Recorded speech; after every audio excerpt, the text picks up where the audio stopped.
I'm bullish Bitcoin for the first time in a year. Here's the first thing. One, we're seeing a bullish divergence on the daily chart. A bullish divergence means that the price made a lower low and there was slowing momentum on the way down, which means that selling pressure is potentially exhausted. The second reason is that we saw three what I call, or what Jason Shapiro or Brent Donnelly call, news failure events, where we had the State of the Union address here, price failed to go down on that information. We had the two instances of bearishness with the war in Iran, and we saw that Bitcoin not only couldn't go down, but it also closed up on that news. Here's the fourth reason.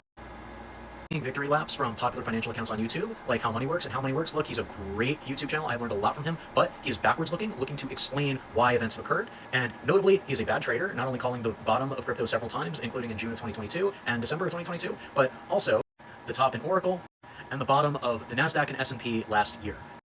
Additionally, Detective Gordon, fantastic actor, terrible trader, called the bottom in December of 2022 when he was testifying against FTX. Again, they might be right in the long term, but our job as traders is to profit off of short-term movements and not necessarily be correct, but to make money off of these particular moves.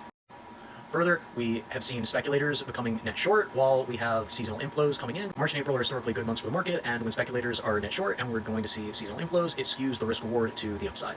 We saw a similar news failure type event in the NASDAQ on the futures open, and I will be looking to get long with a stop loss just below the open here.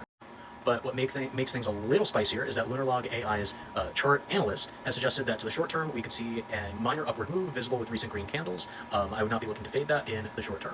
And if I'm wrong about any of this, I'll be journaling my trade so I can understand why I might have made a mistake in my thinking, because that's the only way that you can improve your process over time, is to understand what is your psychological edge, how do you apply it properly, and why your good trades work and why your bad trades don't.